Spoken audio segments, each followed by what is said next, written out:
Les élections municipales, c'est le premier échelon de la démocratie. Au suffrage universel direct, ce sont les Canets qui directement vont élire les 15 et 22 mars prochains. 55 conseillers municipaux avec une parité totale au sein de ce conseil municipal. Donc les listes sont constituées de manière paritaire, en mode dit Shabada, c'est-à-dire qu'on met un homme, une femme, un homme, une femme. La liste qui arrive en tête récupère automatiquement la moitié des sièges. Et puis ensuite, le reste des sièges est réparti en fonction du nombre de suffrages. Aujourd'hui, au conseil municipal, il y a 43 élus de la majorité et le reste, ce sont des élus de la minorité ou de l'opposition. Donc une minorité ne peut pas faire basculer la majorité comme ça se fait à l'Assemblée nationale. Donc les municipales, au moins, c'est un scrutin un peu plus proportionnel.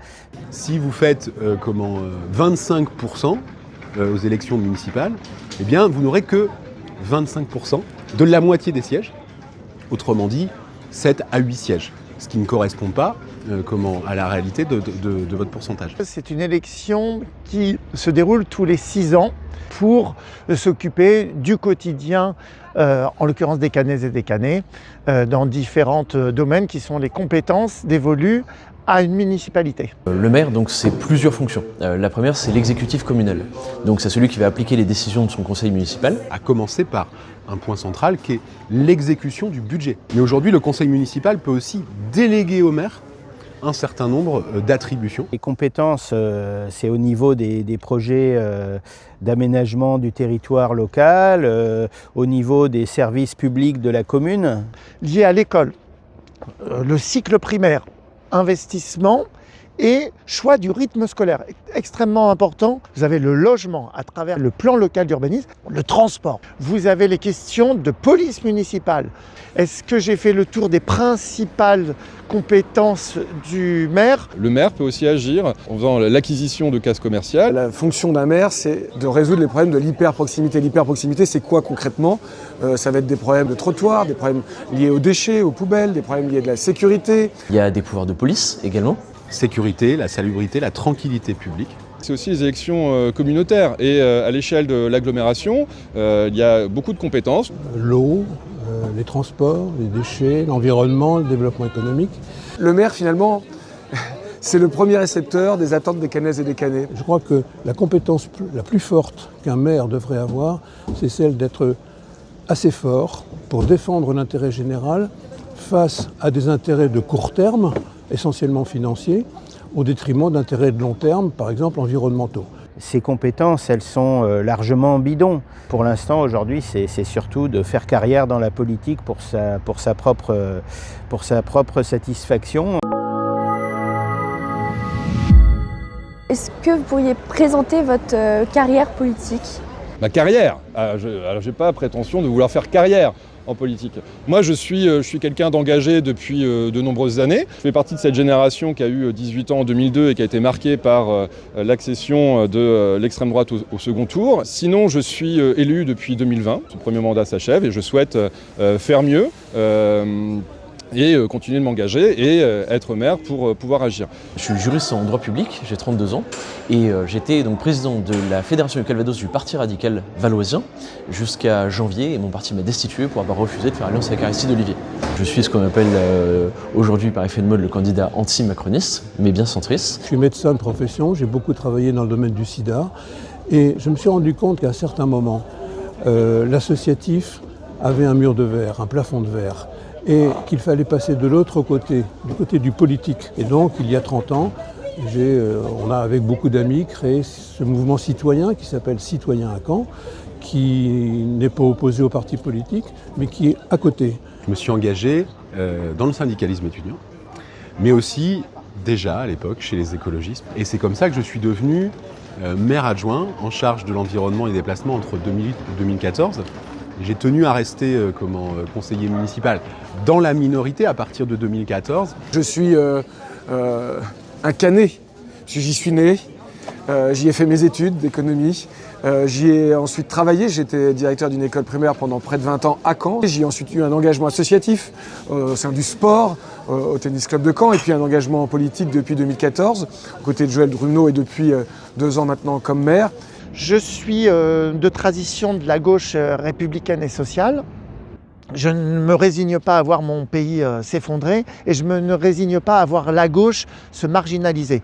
Nous sommes 55 travailleuses et travailleurs. Puis on a aussi rencontré des gens qui n'ont pas le droit d'être candidats. Tous les Français ont le droit de vote, mais les étrangers, ceux qui font fonctionner, il y a plein de personnel étranger à l'université qui est derrière nous, il y en a plein dans les hôpitaux. Et donc nous, notre liste, elle représente le monde du travail. Si vous deviez présenter maintenant les caractéristiques de Caen, ce qui fait que Caen est aussi une ville qui a sa part d'originalité et sa part de personnalité. Caen est une ville assez exceptionnelle parce que elle est ni trop grande ni trop petite. Et une chose qu'on oublie trop souvent, c'est que c'est une ville frontalière. On est frontalier avec l'Angleterre. La ville de Caen, c'est une ville d'une population de 110 000 habitants. C'est une ville qui est composée d'une université extrêmement connue. Caen, c'est la plus belle ville du monde, évidemment. Et puis, c'est aussi l'Ambu. Est-ce que vous voyez par exemple des problèmes d'accès aux transports en commun? Avoir dans la ville des services adaptés aux gens légèrement handicapés ou handicapés. L'accès au logement aussi, ouais, ça c'est hyper important. Et je tiens à favoriser les espaces verts. Un travail très fortement appuyé sur les sujets de l'écologie. L'accès au travail aussi. Je pense que nous devrions avoir constamment en tête qu'il y a 3 composantes dans la gestion d'une collectivité, d'une ville qui doivent coexister. La première composante, c'est la dimension sociale. Mais ceci doit coexister avec la préoccupation environnementale. Et la troisième composante, c'est la dimension économique. On a un programme complet, mais si je devais résumer ce que nous proposons, la première priorité, c'est la question du logement. Le transport, c'est une question essentielle qui nous permet d'envisager l'attractivité de Caen, mais aussi le défi écologique de manière extrêmement pragmatique. Mon programme se présente en 5 axes qui sont commerce, tradition, logement, sécurité et environnement. Si j'étais élu, qu'est-ce que ça voudrait dire, si vous voulez, parce que nous on est révolutionnaires. Si nous on était élus, ça voudrait dire qu'un courant de colère, de révolte a poussé des dizaines de milliers de travailleurs de notre côté. Du coup, il y aurait les moyens d'agir. 6 priorités que j'ai énoncées qui sont à mon avis très importantes. La première, faire en sorte que Caen soit une ville toujours plus sûre, que Caen, deuxième priorité, soit une ville toujours plus humaine, toujours plus écologique, une ville plus belle, puis une ville également vibrante et enfin une ville qui reste attractive. Alimentation, transport, logement, égalité. Voilà un petit peu les thèmes qu'on porte dans cette campagne. Notre programme consiste à créer de nouveaux droits, donc le droit à la mobilité et renforcer aussi les droits existants. Par exemple, le droit au logement. En termes d'une ville plus écologique, on a décidé d'agir sur le renforcement de la nature en ville, en plantant 10 000 arbres supplémentaires, en végétalisant nos cours d'école. Il y a également dans ce domaine-là tout le recours au domaine de l'énergie, puisqu'on a en ce moment dans le déploiement du réseau de chaleur pour à peu près 40 000 foyers cannés d'ici 2030. On appelle ça la théorie du donut, je pense qu'elle est tout à fait intéressante. Le plafond environnemental ne doit pas contrecarrer le plancher social et inversement. Le grand projet qu'on doit retenir de mon programme, celui qui sera le plus visible concrètement dans Caen, c'est le projet de parc animalier de la Presqu'île. On veut donc construire ce fameux parc animalier qui permettra aux Cannais, à un prix complètement dérisoire, d'aller passer du temps au contact de petits animaux, un petit peu comme sur le modèle du parc de Clerc dans le 76, qui est très sympa et qui marche super bien. Si vous voulez effectivement une ville qui se préoccupe de la biodiversité, qui se préoccupe de notre responsabilité dans le réchauffement climatique, c'est avec lui qu'il faut faire affaire. Le transport, c'est une question essentielle. On en parle, il y a une nouvelle affaire du transport en commun à Caen, puisqu'il y a une extension qui est programmée. L'extension, elle est programmée en utilisant le tramway. Or, on sait que le tramway n'est viable qu'à partir de 30 à 35 000 passages jour. L'alternative, puisque les chiffres à Caen, c'est 20 000. L'alternative, c'est un bus premium. Le bus à haut niveau de service qui rend à peu près les mêmes services, mais à 50% moins cher. La poursuite du développement des pistes cyclables, 30 km supplémentaires, la deuxième ligne de tramway qui verra le jour à l'horizon 2029. On a aussi une mesure très forte dans notre programme, c'est de mettre en place la gratuité des transports pour les moins de 26 ans. Le droit à la mobilité avec l'instauration des transports gratuits. Nous, on propose d'expérimenter ici la sécurité sociale alimentaire c'est que chacun puisse contribuer à proportion de ses moyens, recevoir un forfait, une somme identique pour pouvoir se nourrir et se nourrir dignement. Et puis, on veut expérimenter aussi la mise en place de supermarchés coopératifs à prix coûtant. L'idée, c'est de pouvoir, dans les quartiers, monter des coopératives qui permettent de pouvoir acheter en commun des produits bio et locaux. On veut aussi protéger un petit peu nos traditions, on va remplacer Babybel par du Livaro, par exemple. Alors c'est présenté d'une manière un petit peu grossière, mais c'est l'esprit du truc. Et puis on aimerait bien permettre à nos sports traditionnels du Calvados d'être accessibles à tous, et surtout donc aux enfants. Sinon, on souhaite aussi renforcer le droit à la santé. Donc ce qu'on prévoit, c'est de mettre en place des pôles de santé dans les différents quartiers. Notre logique, c'est que tous les habitants puissent bénéficier de services qu'offre une ville dans un périmètre d'un quart d'heure à pied. On construira 5 nouvelles écoles, on va construire aussi de nouveaux centres d'animation. J'ai évoqué le problème du logement tout à l'heure. Il y a quand même un truc complètement fou. Quand on fait campagne dans les quartiers populaires, on rencontre des gens dans des HLM en mauvais état qui sont des travailleurs du bâtiment au chômage. Alors voilà une des choses qu'on pourrait faire si nous étions élus, c'est entraîner les travailleurs à imposer aux chefs de chantier, aux ingénieurs, que maintenant on va bosser pour construire les logements qui sont nécessaires. À Caen, on se loge mal et quand on est étudiant, on sait qu'on a beaucoup de mal à se loger. D'abord, il n'y a pas de logement et du coup, quand il y a des logements, ils sont trop chers. Mais ça vaut aussi pour l'ensemble de la population, pour les jeunes salariés qui pourtant ont des salaires, ont des statuts et ne trouvent pas à se loger. Il y a une crise du logement à Caen. Ça passe par un encadrement des loyers, ça passe aussi par une réglementation pour geler l'essor d'Airbnb, ça passe aussi par des aides pour les propriétaires pour pouvoir mieux isoler leur logement, mais y compris aussi pour les bailleurs sociaux. Et ça passe aussi par la création d'une brigade de l'habitat qui puisse être interpellée par les habitants, par les locataires, pour lutter contre les logements indignes et insalubres. Nos gros axes de bataille aujourd'hui, c'est de rediriger le flux de consommateurs vers l'intérieur de Caen pour protéger nos commerces. Il y a un gros sujet par rapport au commerce dans Caen, pas que le centre-ville. Une collectivité a besoin de l'économie, a besoin d'acteurs économiques, mais il faut que cet intérêt économique soit au service de l'intérêt général et pas au service court-termiste de l'entreprise, du promoteur. Et enfin, une ville qui reste attractive. Donc attractive, c'est en termes de développement économique, ce qui est le cas. 30% des emplois normands ont été créés à Caen sur ces 10 dernières années. Une ville qui prend aussi en compte la question commerciale, qui subit certaines tensions aujourd'hui. Une ville aussi qui prend en compte l'aspect touristique, puisque Caen est devenue une ville de destination. Nous voulons utiliser cette campagne pour rassembler des travailleurs en leur disant qu'il va falloir préparer les combats collectifs nécessaires parce que les travailleurs devraient tout diriger. Faire une économie vraiment démocratique dans le sens où elle serait contrôlée par en bas, par les travailleurs. Je pense qu'une des mesures phares les plus importantes, c'est de mettre en valeur la vie, la position des habitants. Ça passe par des outils qui existent, qui s'appellent les conseils de quartier. Les conseils de quartier devraient pouvoir être mieux dotés, mieux formés, pouvoir s'auto-saisir et pas avoir un contrôle politique, avec des avis, des travaux rendu public. L'idée, c'est pas d'avoir un maire qui décide tout seul et qui impose ses décisions aux habitants, c'est aussi de permettre aux citoyennes et aux citoyens d'être acteurs, actrices de la politique municipale.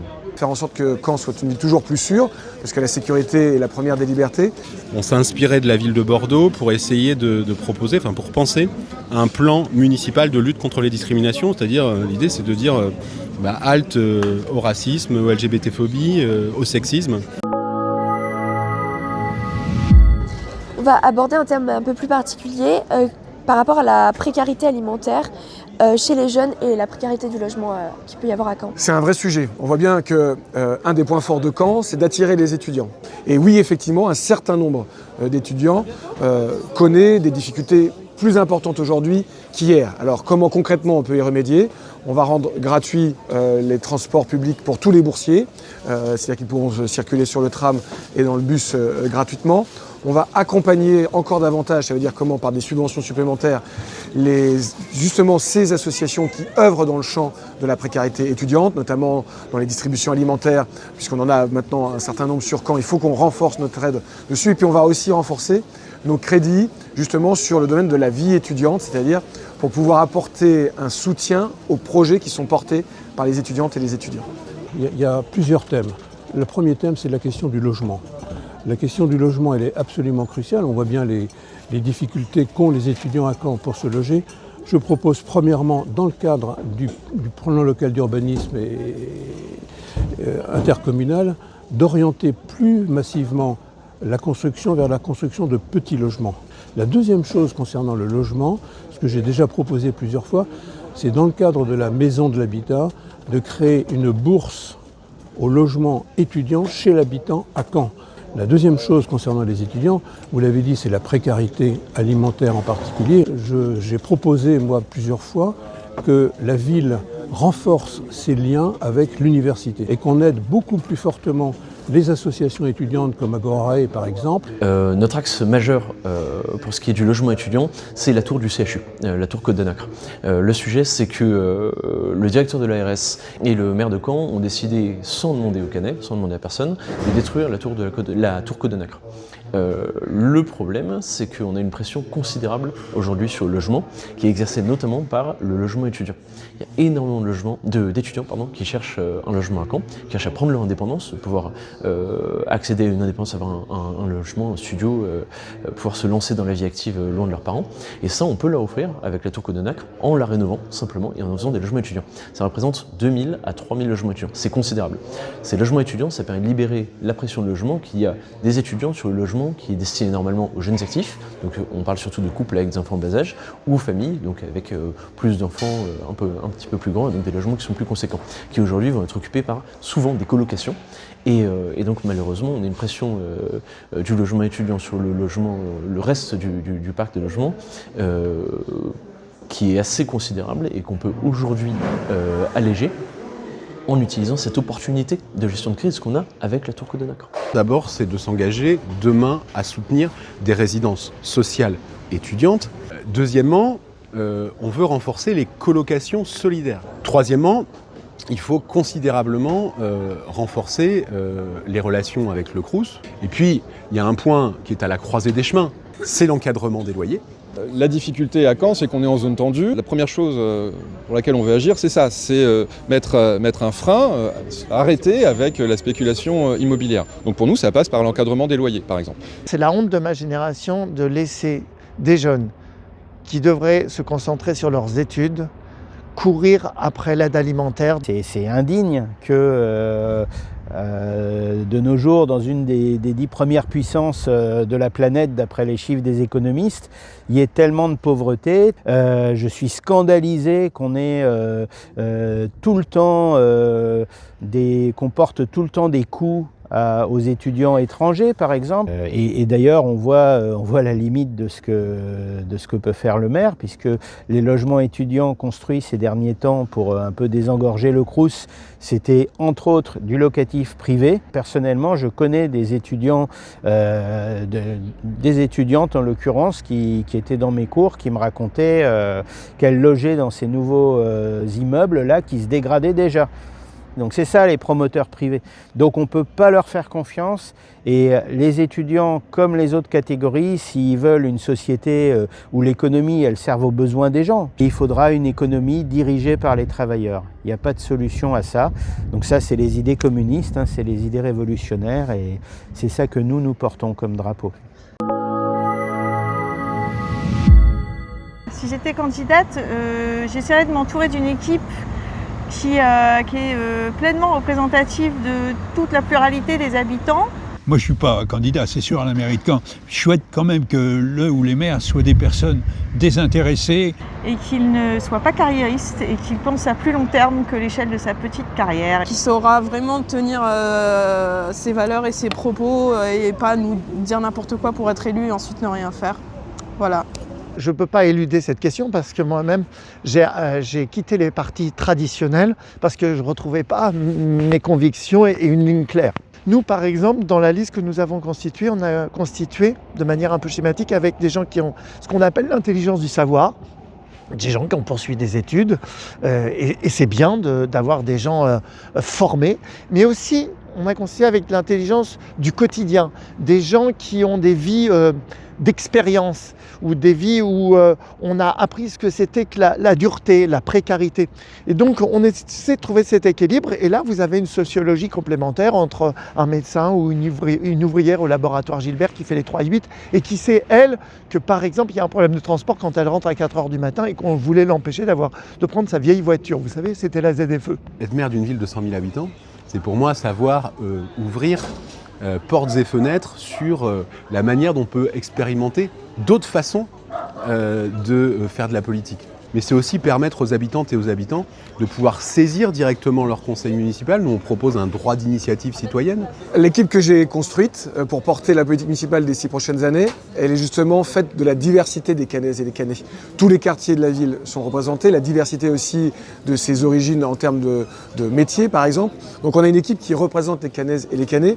Et pour créer, parce que dans ce monde justement où la confiance entre les citoyens et parfois la parole publique s'effrite, ce qui est moins vrai d'ailleurs à l'échelle locale, il n'y a un seul chemin possible. Et ce chemin, c'est promettre aux Cannaises et Cannais ce qui est tenable, ce qui est réaliste et faire ensuite ce qu'on a promis. C'est une difficulté.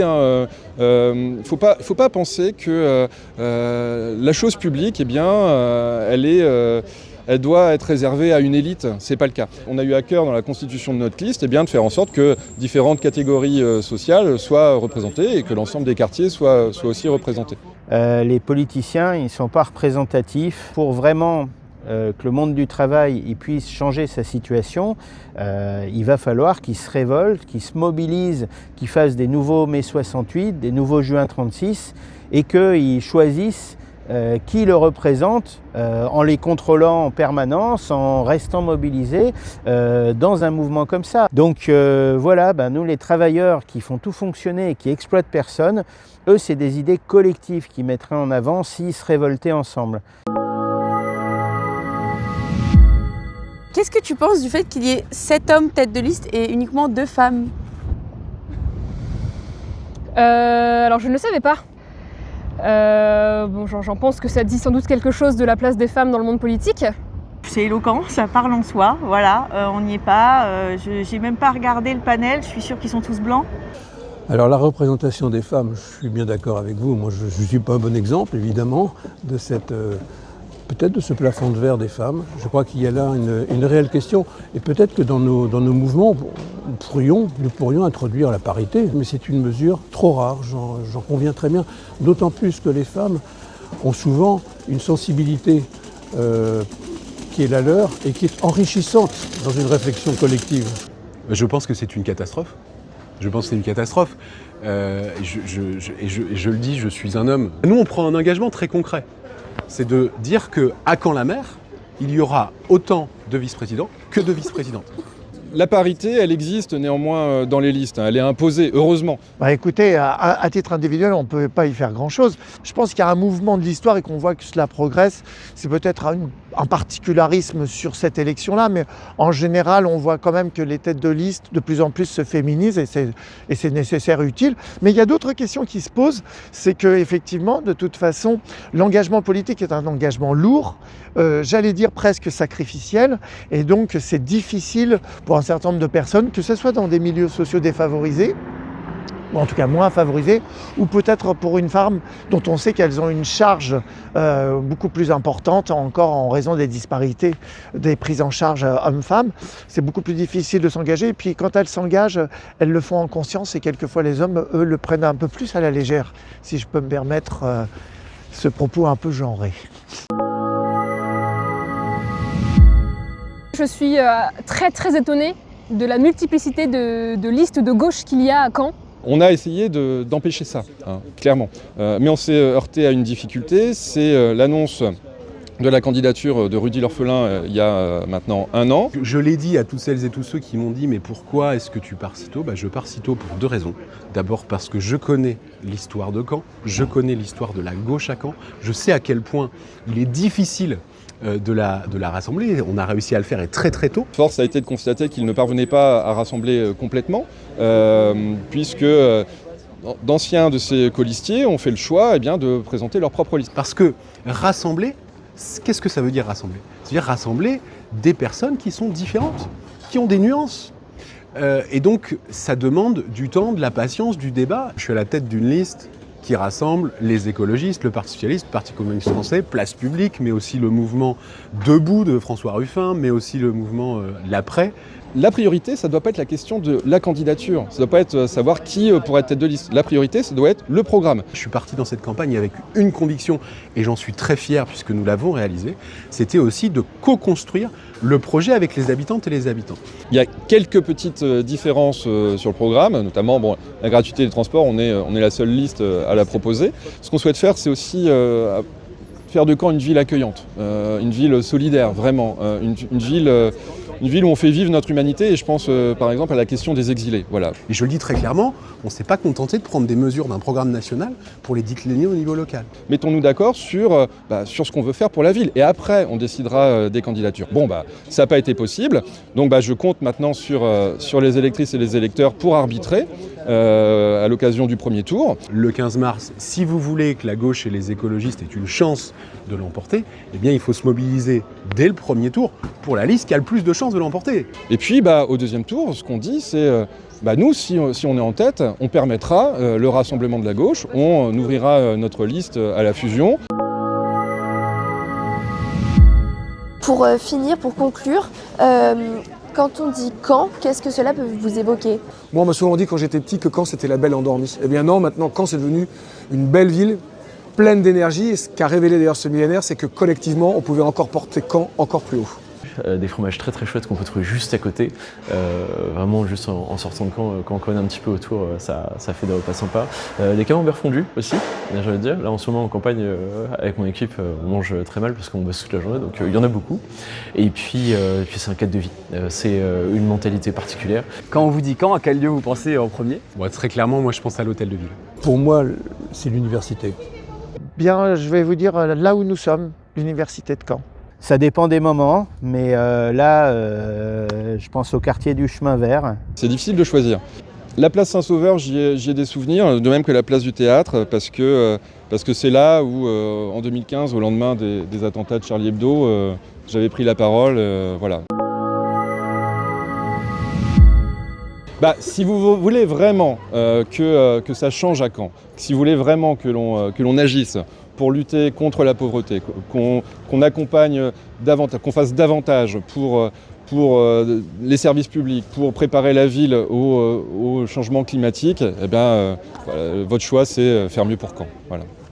Eh bien, je me présente à cette élection pour faire entendre le camp des travailleurs. Dans le monde qui part en vrille, il faut qu'on dise que les travailleurs, ils peuvent changer les choses, qu'il faut changer cette société complètement folle. Et donc, il faut faire entendre la colère et approuver l'idée d'une vaste révolution. Je m'appelle Thomas Chevalier, je suis le candidat divers centres à Caen. Je suis donc candidat de ce qu'on appelle le vieux centre. Et je suis investi donc par les partis Écologie au centre, Alliance centriste, Utile. Donc Utile, c'est le parti de l'ex-président d'Eliott à l'Assemblée nationale. On a aussi les écologistes du Trèfle, les universalistes, ou encore France Écologie ou Cap 21, Rassemblement Citoyen. Aujourd'hui, on a un programme qui est en 5 axes, avec donc en priorité le commerce, la tradition, on a la sécurité, on a le logement et enfin l'environnement, donc avec notre projet de parc animalier. Je suis Xavier Lecoutour, je suis tête de liste citoyen à Caen. C'est une liste citoyenne en dehors de toute réflexion de parti politique. Nous voulons mettre en avant la dimension géographique du quartier. On n'insiste pas assez sur la diversité des quartiers. Les atouts, les faiblesses, les défis de chaque quartier lui sont propres, ne sont pas les mêmes à Vaucelles, à la Folie Couvre-Chef ou au Chemin Vert. Et la deuxième chose, si vous me permettez, c'est de développer l'échelon géographique supracommunal, c'est-à-dire l'intercommunalité. Trop souvent, les enjeux supracommunaux sont oubliés du débat municipal et ça, je le regrette beaucoup. Alors moi, je suis Rudy l'orphelin.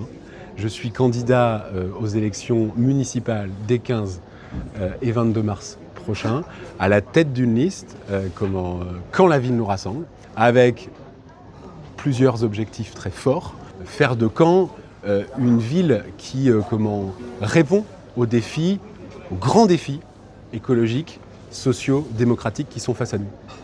Donc Aristide Olivier, je suis maire de Caen et candidat à ma réélection. Avec mon équipe, j'ai une belle équipe de Caen passionnément. Cette équipe, elle est prête.